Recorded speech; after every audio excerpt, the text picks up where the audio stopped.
Hi Cancer! Welcome po sa ating channel at ito ay yung weekly gabay tarot reading for September 23 to 29, 2024 para po sa inyong ka-year and money. Please be reminded kung naka-resonate kayo, comment down. Kung hindi kayo naka-resonate, ibigay nyo po sa iba kasi general reading po ito. This is for you, Cancer, sa inyong ka-year and money, September 23 to 29, 2024.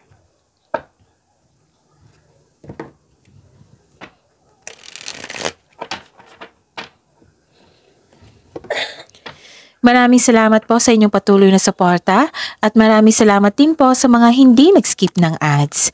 Gamitin ang reading na ito bilang gabay lamang sa mga hindi pa nag-subscribe, subscribe na po kayo at click bell notification para malaman nyo na may bago tayong video. Para sa mga gusto magpa-reading po, may lumabas dyan sa screen nyo ngayon. Panoorin nyo po at sundin ang instruction. Calling the attention sa mga suki ko dito na Cancer. Open na po ang inyong Multi-Gabay Tarot reading for October 2024. May 6 months from now reading tayo at love life reading po. So message me Cancer for schedule. Maraming salamat po.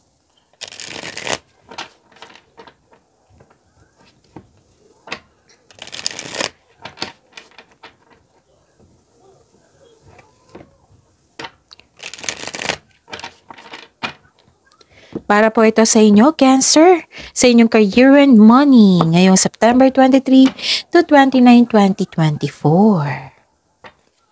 Spirits Guide, mga ganap po para kay Cancer ngayong September 23 to 29, 2024 para sa kanilang career and money. I need 3 cards po.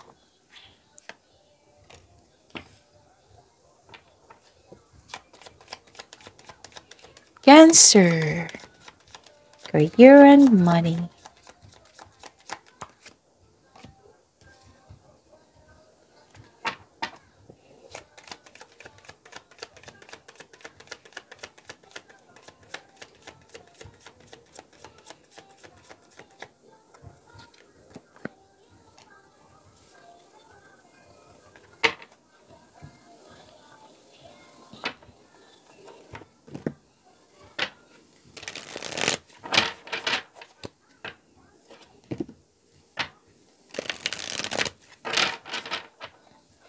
Spirits Guide, mensahe niyo po sa money and career. Career and money po ni Cancer. Ngayong September 23 to 29, 2024, I need 2 cards po.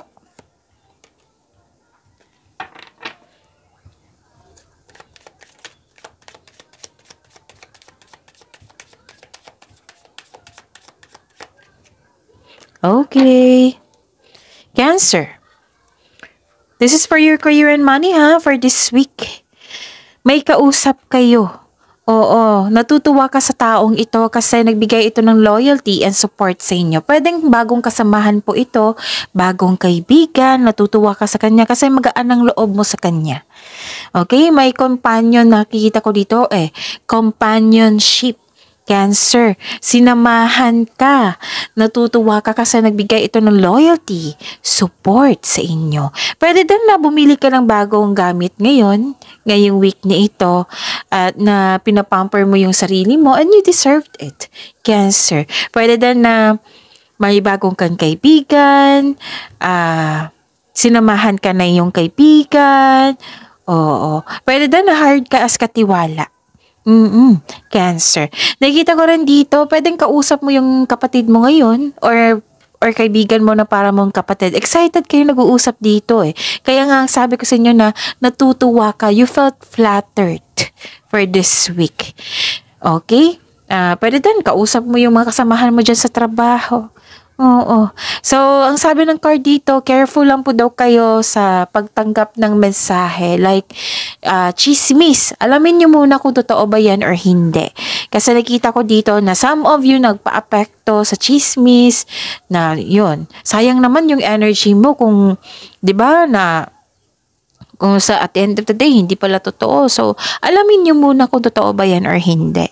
Okay? Para hindi masayang yung energy nyo. Okay? So, yun. May biglaang pagbabago po. may biglaang pagbabago, busy kayo ngayon, may biglaang pagbabago, may pumasok kayo sa malaking building, na may nasikaso kayo, na may hawak kayong document. Nakita ko rin dito na may concern kayo sa mataasang ego o na hindi makausap or hindi kayo makausap ngayon, Cancer, kasi busy kayo. Gusto nyong magtrabaho na mag-isa, na tahimik lang, kasi nag-iisip ka puro pag-iisip dito. Hindi naman siya overthinking. So far wala akong nakitang overthinking dito. Nag-iisip lang po kayo, nagpa-process kayo sa inyong emotion din. Nakita ko dito na nagkaroon ng isolation. Yun nga, na hindi kayo makausap. Nakita ko rin dito na may concern sa isang matigas ang ulo na ayaw makinig. Yung mahirap kausap. Pwede din stricto na tao.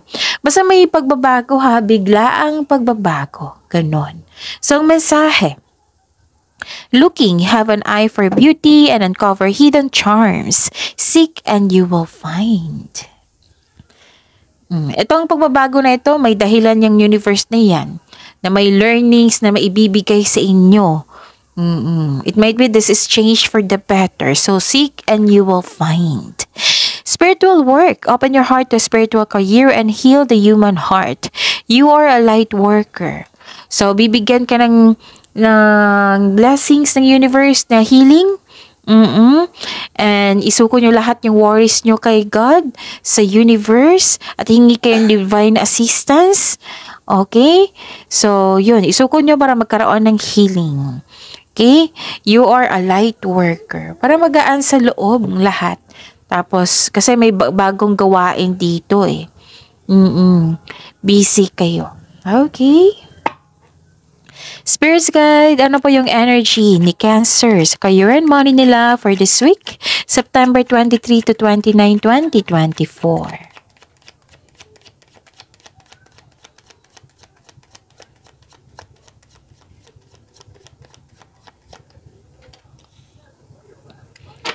And the clarification of this card po.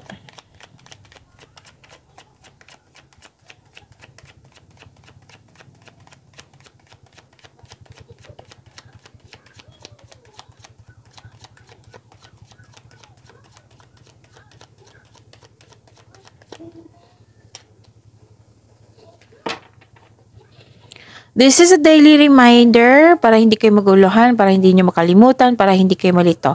Kailangan din kasi may mga bagong subscriber tayo, tapos kailangan din nilang malaman. Panoorin nyo po yung last 4 days Gabay Tarot reading nyo po. Like for example, napanood nyo ito ngayong September 23, 2024. Panoorin nyo po yung September 22, 21, 20, and 19. Kung may nakita kayo or narinig kayong repeating message, kailangan nyo po iyan bigyan ng atensyon.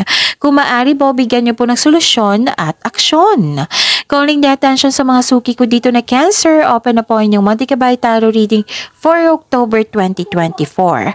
May 6 months from now reading tayo at love life reading po. So message me Cancer for schedule. Maraming salamat po.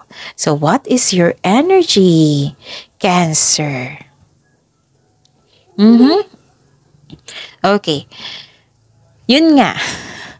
Lumabas dito, Cancer, na sobrang busy nyo for this week. Full of creativity, productivity. Andyan.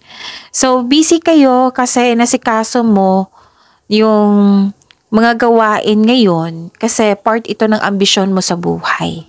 Gusto mong palaguin, gusto mong bigyan ng aksyon, ganon. So, sobrang busy nyo. And, you have a very supportive person dyan na favorite person mo, which is sumabas din siya dito. And at the same time, na very supportive ka, Cancer, sa kapwa mo. Very passionate ka rin sa gusto mo sa buhay. So, pasensya na po. Very passionate kayo sa gusto nyo sa buhay. Binibigyan mo ng time and effort yung passion mo. Kaya mo rin maging leader. So, know that you are guided and protected now and always. You are divinely guided, Cancer. Yung tumaas talaga yung confidence nyo ngayon at may sense of worthiness. Yung nag-elevate talaga. Very confident and sense of worthiness are elevated po. You are becoming more confident, which will lead to immense personal growth and improvements sa relationship, sa connection sa isang tao.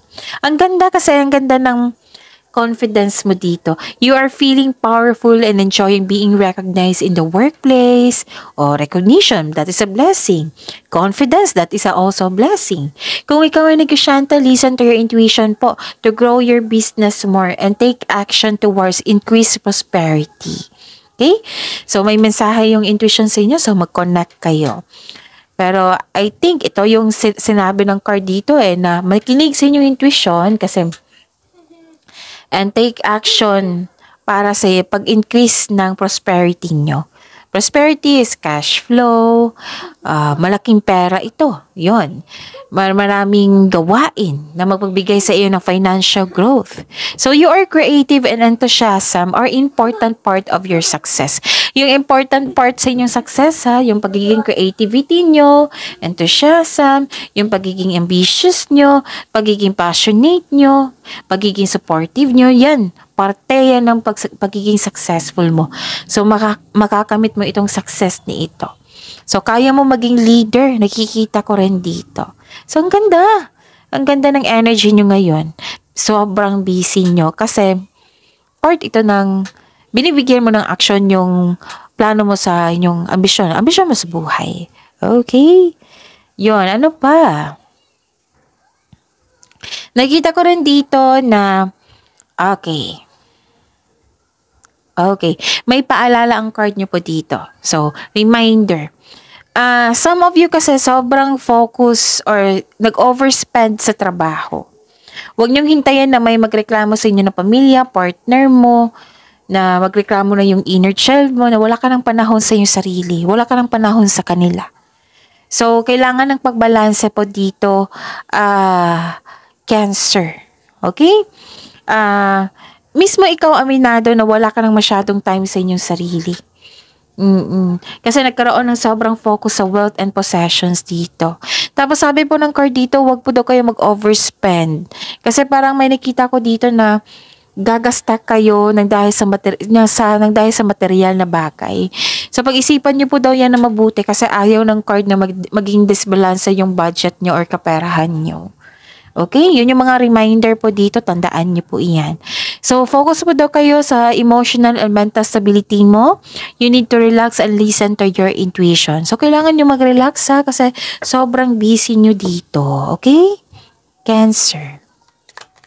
Spirits Guide, possible blessings po na ma-receive ni Cancer ngayong September 23 to 29, 2024 sa career and money nila.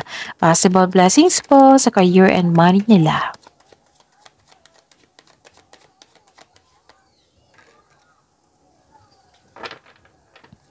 And the clarification of this card po.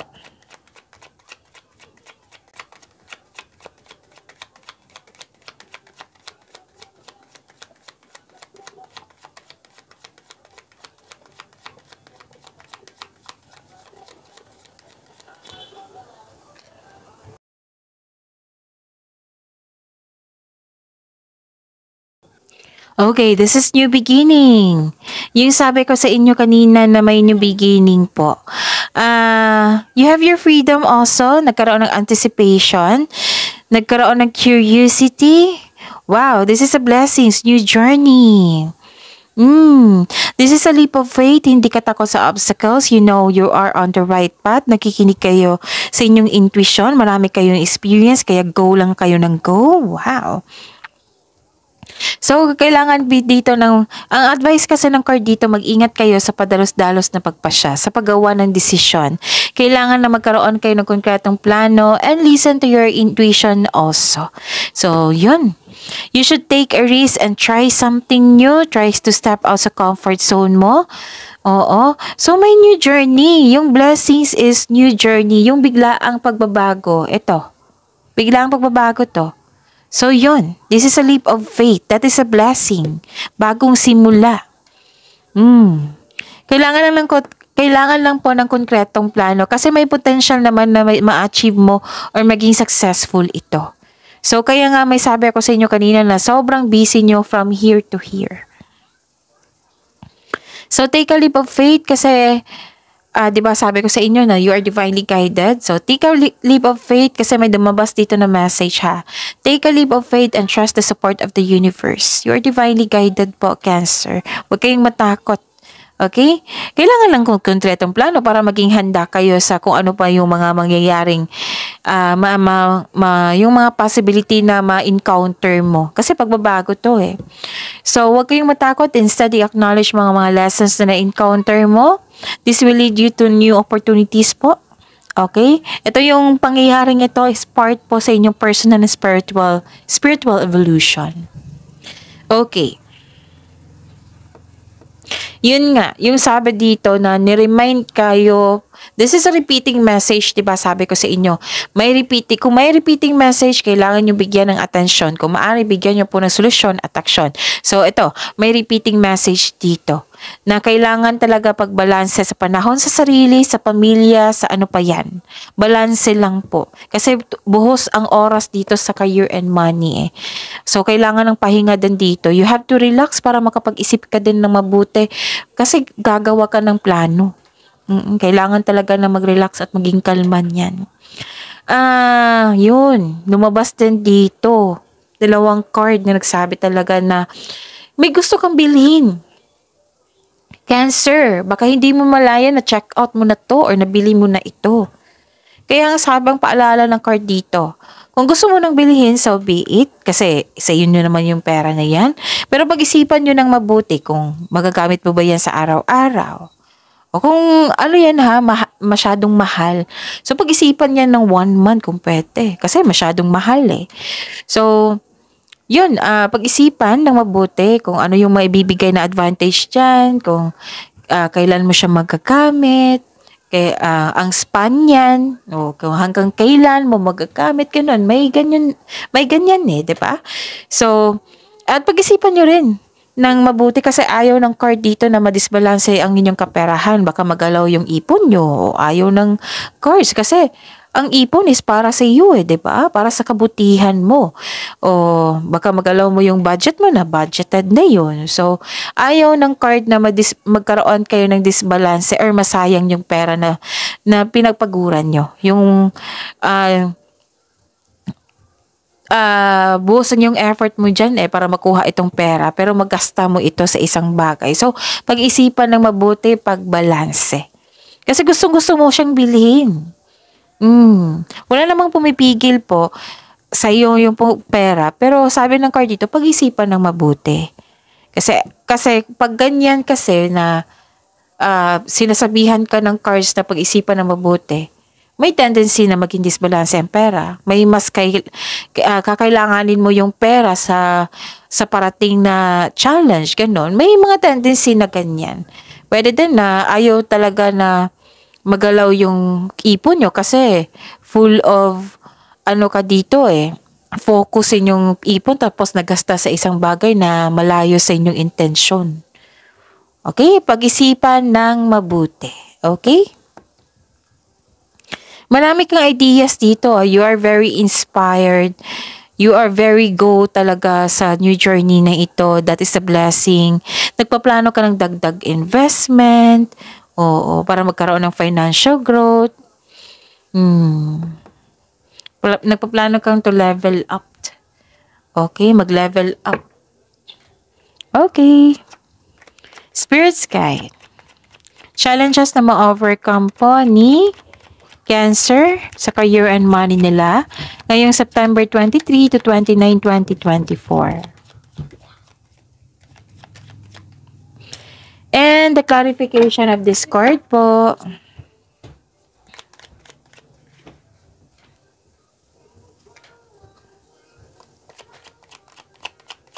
Clarification po sa card na ito. Challenges na ma-overcome ito ha. At least malaman nyo kung ano yung challenges. Minsan ng cards nyo, magbibigay yan ng solusyon. Para mabigyan mo ng solusyon, may mga ideas ka. Pero ma-overcome nyo ito. Yes, kasi yan ang tanong. Okay? So maraming salamat po sa patuloy na tiwala at suporta sa ating channel. At maraming salamat din po sa mga hindi nag-skip ng ads. May lumabas dyan sa screen nyo ngayon, panoorin nyo po. Kung gusto nyo po iyan, then follow instruction. Okay. So far ha, ang ganda ng mga cards nyo. O lahat ng mga signs, inaasam yung new journey na yan. Kasi new journey is marami kang learnings dyan, pagkakataon at magiging successful ka dyan. Kailangan lang bigyan ng action. So, balik tayo sa topic natin. Okay. You are walking away. Nagkaroon ng moving forward. Oh, some of you na ready nang iwan yung kasi ganina nag-iisip ka ng pag-level up mo. So some of you nag-iisip dito ng na iwan mo yung kasalukuyang trabaho mo na walang nangyaring growth, ganun. Pwede din gusto mo talagang mag-try ng ibang career. Oo, ready ka nang iwan yung trabaho mo at mag-try ng ibang career para magkaroon ng growth. Gumawa ka ng action para umalis kasi parang walang nangyaring growth, tapos gusto mong nakaline ito sa goal mo at ambisyon mo sa buhay, so naghahanap ka ng paraan. Kaya nga may binigay dito na blessing sa inyo na leap of faith, pagbabago, new journey. So some of you nagpasya na iwan or nag-level up kayo sa inyong position or lumipat kayo ng department. Basta may pagbabago para magkaroon pa ng growth and expansion sa inyong career and money. Gumagawa ka ng paraan. So, sobrang busy nyo nga, Cancer, for this week. So, ang ganda ng cards nyo ha, kasi lahat ng signs, inaasam niyang new journey na yan. So, nasa inyo, Cancer. So, claim nyo iyan. Okay. Nakita ko rin dito na okay. Okay. May paalalang card niyo po dito. Huwag po daw kayong sumama sa mga tao na may bisyo. Yung mahilig uminom ng alak.